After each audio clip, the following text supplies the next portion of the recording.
வணக்கம். திறமைந்து புலமை பரிசில் பரீட்சை 2026-27க்கு தயாராகும் மாணவர்களுக்கான முதலாவது பயிற்சித்தாளின் 4ஆம் பக்க வினாக்களுக்கு விடை காணும் விளக்கம். அவன் தண்ணீரில் தான் வசிப்பான், தரைக்கு வந்தால் இறந்து விடுவான். அவன் யார்? இதில் 3 அடைப்புக்குள்ள 3 பிராணிகளின் படங்கள் தரப்பட்டுள்ளது. தவளை, மீன், ஆமை. இதில் தண்ணீரில் மட்டும் ஜீவிக்கக்கூடியது மீன் என்பது வெளிப்படையான விடையாகும். ஏனென்றால் இங்கு தவளை, ஆமை என்பது ஈர் ஊடக வாழிகள்.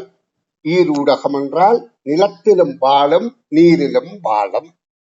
மீன் நீரில் மட்டும்தான் வாழும், தரைக்கு வந்தால் இறந்துவிடும்.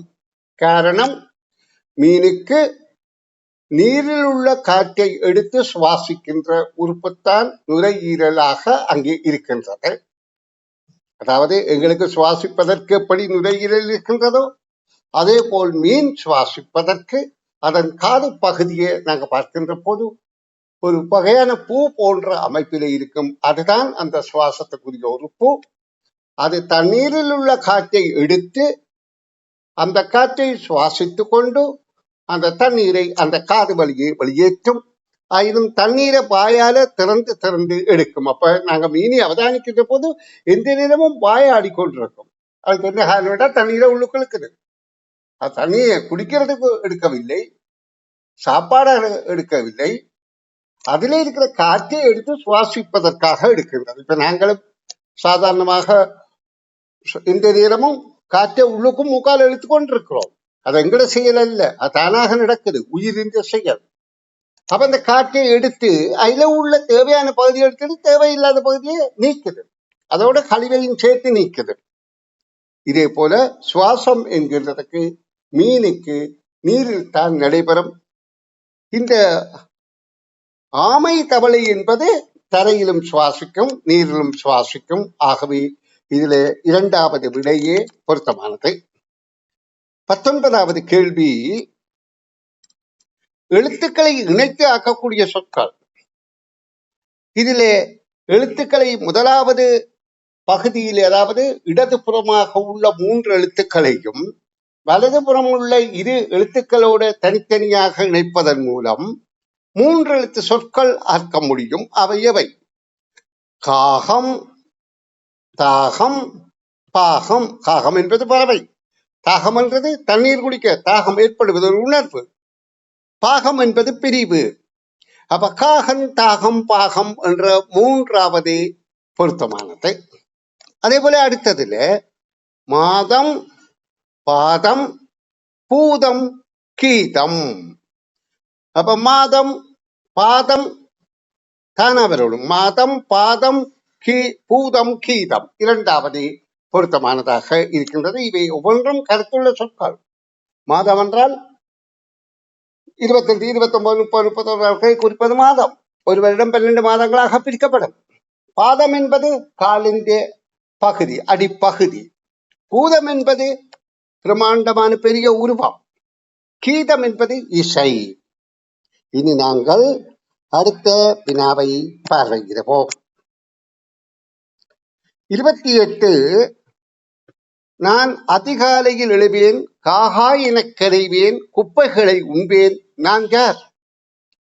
அதிகாலையில் எழுந்து காகா எனக் கரைகிறது, குப்பைகளை உண்பது காகம். சேவலும் அதிகாலையில் எழுந்தாலும் அது காகா என்று கரைவதில்லை, கூஹூ என்று கூவும், கொக்கரக்கோ என்று கூவும். சாரி, கூஹூ அல்ல, கொக்கரக்கோ என்று கூவும். கூஹூ என்று கூவது குயில், சேவல் கூவுவது கொக்கரக்கோ என்று கூவும். பேடு கொக்கரிக்கும், கொக்கென்று கொக்கரிக்கும். சரி, அப்ப இங்க காகம் கரையும் என்ற 3வது விடை பொருத்தமானது.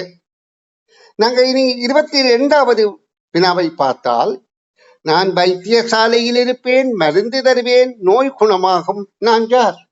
வைத்தியர். இரண்டாவது படம் நீதிபதி. அவர் இருக்கிறது நீதிமன்றத்தில்.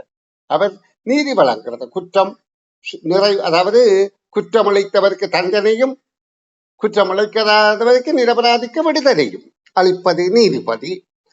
அடுத்த மூன்றாவது ஆசிரியர், கல்வி கற்பிப்பவர். ஆகவே இங்கு வைத்தியர் என்ற விடை பொருந்துகின்றது.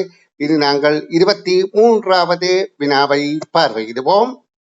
3 சொற்களிலும் நீக்கப்பட வேண்டிய எழுத்துக்கள் எவை? அந்த 3 சொற்களிலும் நீக்கப்பட்ட எழுத்துக்கள் எவை என்று கேட்கப்படுகிறது. அப்ப அந்த நீக்கப்பட்ட எழுத்துக்களை இதுல சேர்ந்தால் அங்க சொல் உருவாகும். அப்ப இதுல உம்மன்னா சேர்ந்திருந்தால் உலகம் என்ற சொல் உருவாகும். இதுல கானா சேர்ந்திருந்தால் பூக்கள் என்ற சொல் உருவாகும். இதிலே ஆலயம் என்ற சொல் லானா சேர்ந்திருந்தால் ஆலயம் உருவாகும். அப்ப இம்மன்னா கானா லானா என்பதுதான் நீக்கப்பட்ட எழுத்துக்கள். இங்கு வெற்றிடத்தை நிரப்பச் சொல்லி கேட்கவில்லை, அல்லது வெற்றிடத்துக்கு பொருத்தமான சொற்கள் எழுத்துக்கள் எவை என்று கேட்கவில்லை, அல்லது சொற்கள் கருத்துள்ளதாக அமைவதற்குரிய எழுத்துக்கள் என்று கேட்கவில்லை. நீக்கப்பட்ட எழுத்துக்கள் எவை என்றுதான் கேட்கப்படுகின்றது. ஆயினும் விடை இரண்டாவது, உலகம், பூக்கள், ஆலயம் என்பதே சொற்களாகும். நன்று.